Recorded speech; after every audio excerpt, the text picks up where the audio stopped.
All right, welcome everyone. Take a deep breath. We're now at the last module. Exciting. Now that you've defined this personal trust community, some of you may be ready to roll and actually go out and reach out to these folks, and others may be still trying to figure out exactly how to approach it. So I'm going to share some ideas, some thoughts, and even some scripts that you may want to use to help you get started.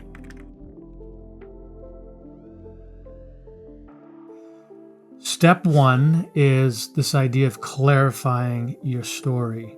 Obviously, you've done a lot of work on this and you're comfortable with it, but now we have to find a way to put it in bite-sized words to help other people grab onto it and really help you as you navigate towards your North Star. So you'll notice on the screen, which you might refer to as your own personal elevator pitch.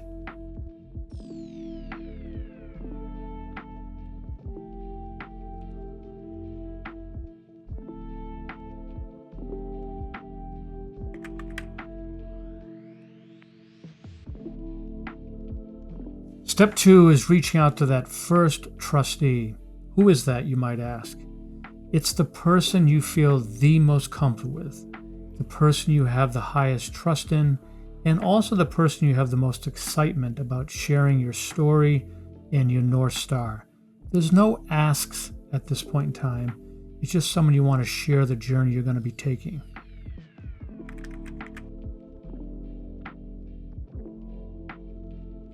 All right, we're going to move to step three, which is your second trustee. Now, who is this trustee? This trustee is the person you have that you believe will be important for you to take that first step towards your North Star. So who is that person that you're going to be asking for help with? Unlike in the first one we talked about. Who is that person that you're going to ask for help with that is critical to take that first step towards your North Star? Look, the interesting thing about asking for help is we're so worried that we're going to get rejected. We're so worried that the person's not going to have time for us. Or we're worried that the person, when you ask for help, is going to look at you like, oh, you don't know what you're doing, do you? The studies show that the likelihood that someone you're asking help for is 48% higher that they will be able to help you and they'll want to help you. And the primary reason is that people, when get asked for help, they are super excited to help someone else. It actually lifts them up. So you're not only benefiting yourself, you're also going to benefit the person who you've asked for help from. Super cool, right?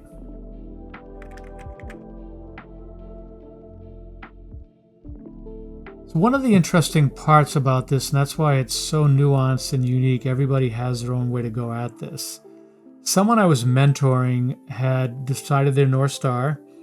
It was they want to own an inn. They were currently working full-time for a company. And in their particular situation, their job was ending. And so as they thought about this inn, they realized they still needed a job with benefits until they could get the inn up and running. And so they reached out to me, and I happen to be in their personal trust community. So this is sort of a unique one. And they asked me who would be a person that could help them start to think about getting a job in this current environment. And so I sent them to someone who has tremendous expertise, who's in my personal trust community, to start working with them. And here's the interesting thing. This individual didn't hesitate to help this person because they were in my personal trust community.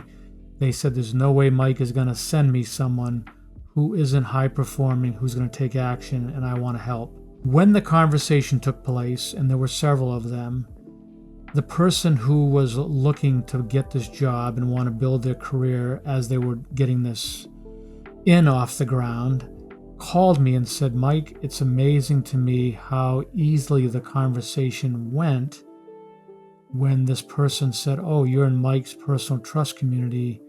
All of a sudden now, I'm in their personal trust community, and I got so much help and so much energy, and eventually this person is now on this job they need while they're building out this long-term vision of owning an inn. Pretty cool.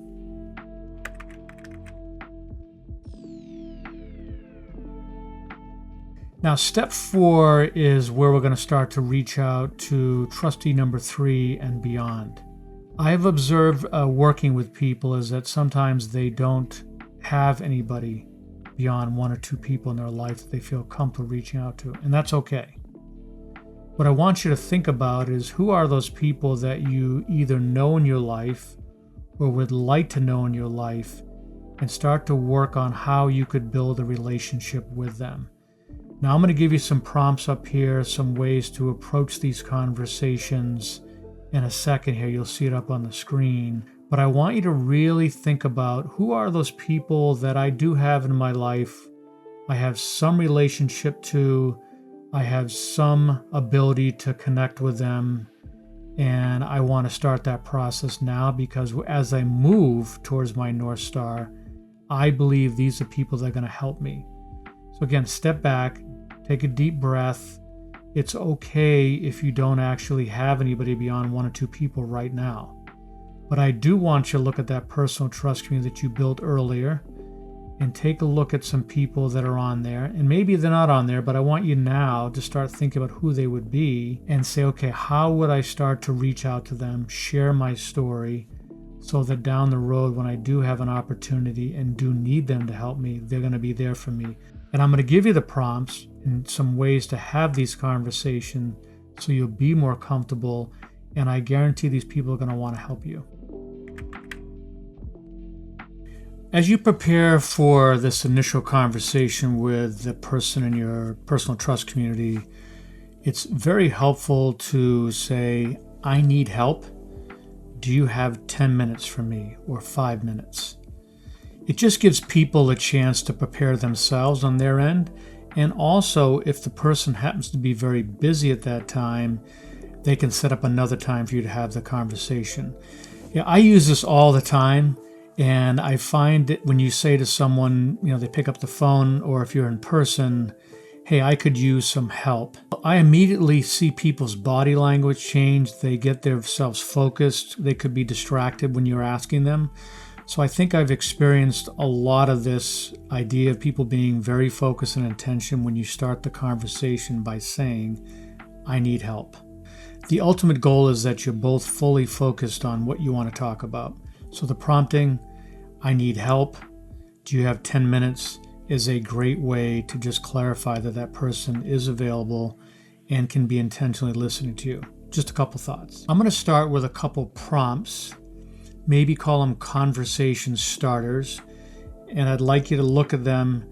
And then when you do actually reach out to people in your personal trust community, to use your words, your version of what this might sound like. But I want to give you some prompts to get you in the mindset about, how would I actually say this if it was in my voice? I'm investing time in improving my overall health and well-being while building a better life for myself and my family. I've always wanted to blank, and I've always admired your blank in this area, and wondered if you'd be open to helping me along my journey.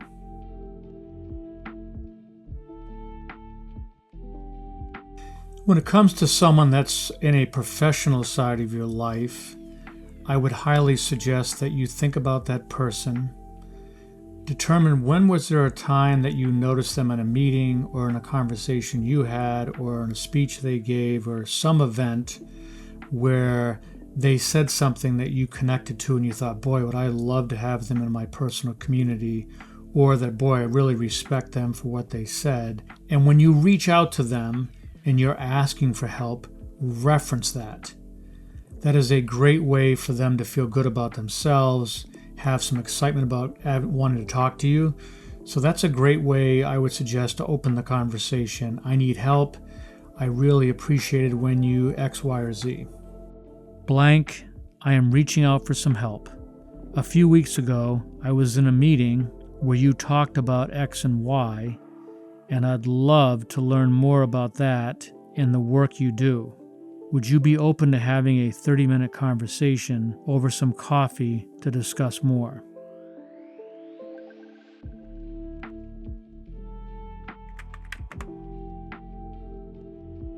So in my particular situation, I was really struggling. One of the things I want to do to get to my North Star was to reach out to my biological family. I'm adopted. And the CEO of our company, I understood, had adopted a child, and I thought it'd be really great to talk to him. But I wasn't sure how to have the conversation. I had enormous respect for him, and I really observed a lot of things that said, boy, he would be a powerful person to have in my trust community. And he would also be the most logical person to ask help around how do I have a conversation with someone who is my biological mother. And so I reached out to him and mentioned a conversation he and I had while he was speaking at a particular event. And that's how I introduced the conversation with him. And from that, he spent 2 hours with me and gave me great ideas on how to think about having the conversation with my parents, who obviously would be impacted when I reached out to my biological mother. So he was an enormous help and resource. And he was very glad to help. Example is I was working with someone who was in a role at their company, big company, and after all the work we did and established their North Star, came to the realization that the current role they were in, they hated it. Yet there was somebody in their company in a different aspect, a different role, who was a senior leader, who this individual really, really wanted to get to know.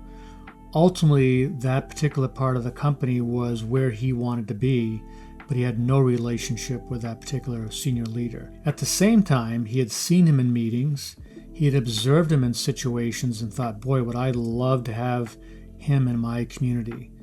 And so the challenge was, well, how do I do that, Mike? I don't know them. They don't even know who I am. I have no experience in that part of the company. And so we sat down and did the following. We said, number one, let's reach out, say, I need some help.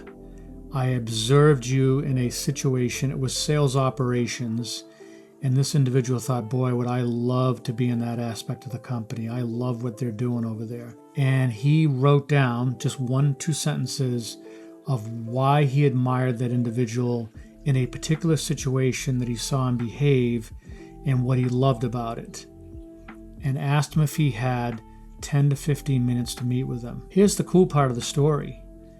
Within a few hours, that senior leader reached back out and said, yeah, thanks for the compliments. Love to spend some time with you. Please set up some time with my assistant. This guy was floored that somebody would quickly get back to him, but that's just how cool it is when you give people a prompt, you compliment them on something that you admire about the work they're doing. People are more than willing to spend time with you to help you, versus just saying, hey, would you have a few minutes? They don't even know you.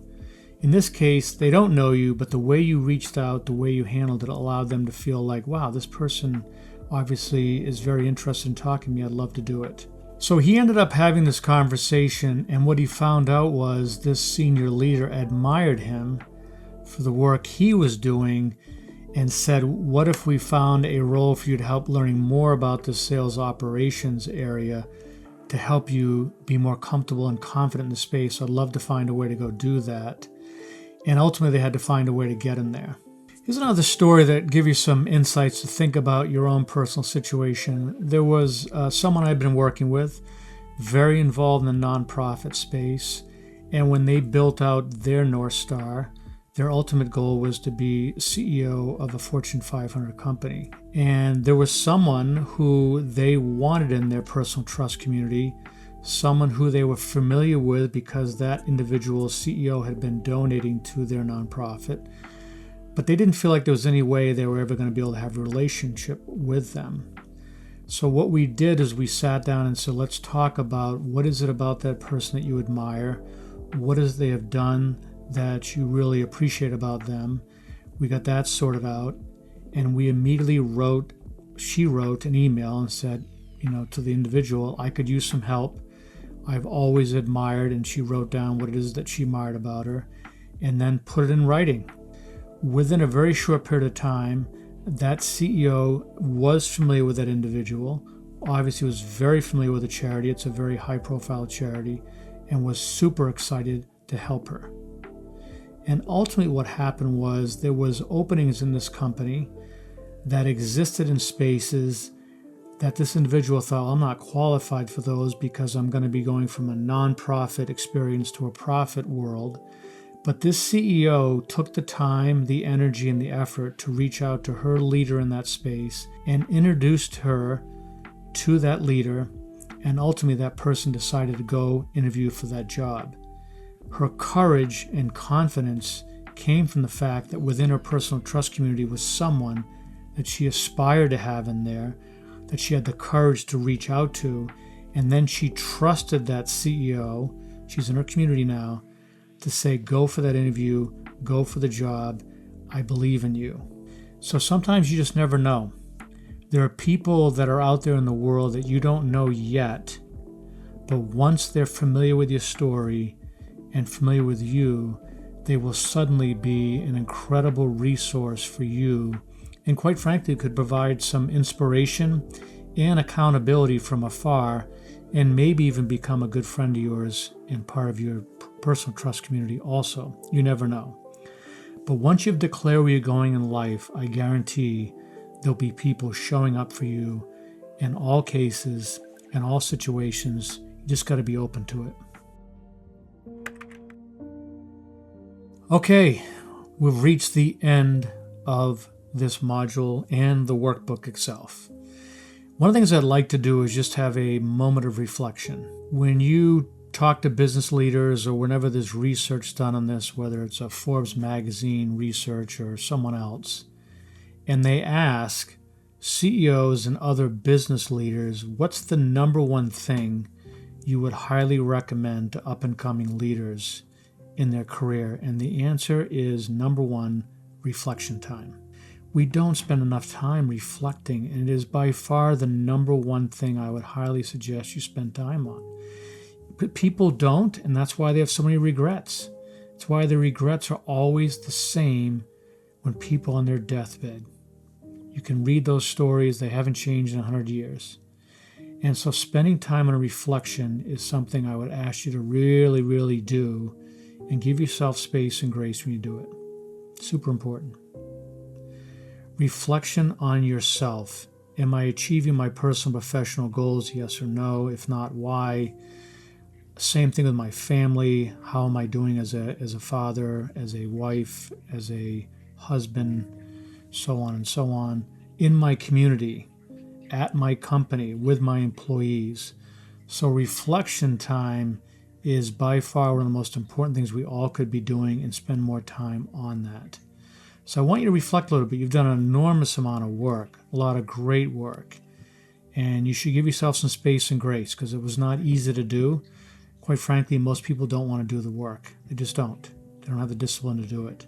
But if you got to this point and you're hearing this, it's exciting. This is a great place to be, and continue to reflect on your journey to help you get through some of the ups and downs.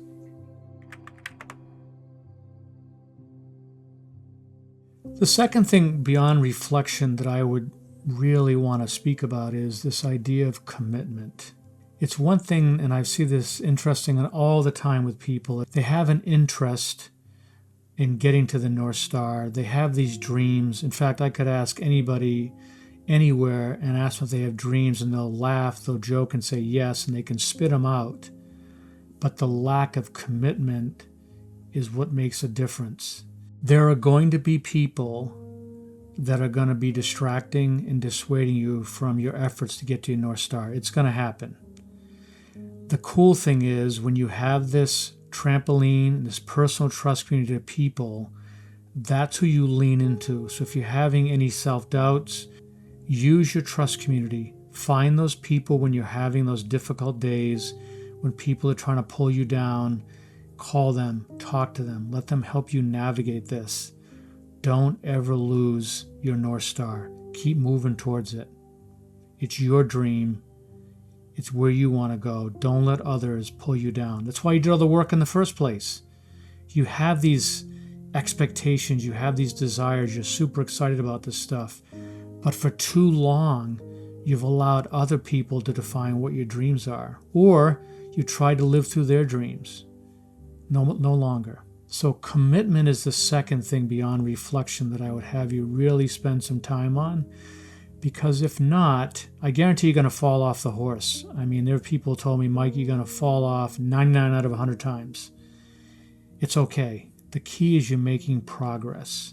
We spend so much time worrying about others' dreams. We spend a lot of our time worrying about other people's opinions of our dreams, and so we don't live our own dreams. This is an amazing amount of work you've done. You're excited. You're ready. Get committed to this, because in life you only can choose one pain. It's either pain of discipline or pain of regret. Choose discipline. All right, to close out this video, I wanted just to share some final thoughts. I had asked you throughout this entire journey to be vulnerable, to really dig in deep. And I just want to share with you, this whole experience for me has been incredible. This is a studio in my basement. I've never done this before. I'm being vulnerable, having to try to figure out how to communicate through the cameras and all this work here. And I just want to thank you for going through this, because if you've reached this point, you've obviously spent a lot of time, and I thank you. I really, really appreciate it, and look forward to following your work. I would love to have you follow my work on LinkedIn. You're welcome to read my book, which is my complete stories. And again, I wish you the best of luck in terms of how you go after your North Star. This is going to be an incredibly fun, challenging, exciting journey. And you're going to learn so much about yourself. You're going to live such a better life. And you're going to finally realize that fuck everybody else. This is my life. Best of luck. That was great. Should we get one version without you saying fuck? Well, I'm going to use that one. We can always bleep it out. Yeah, I was saying you should bleep it out, yeah.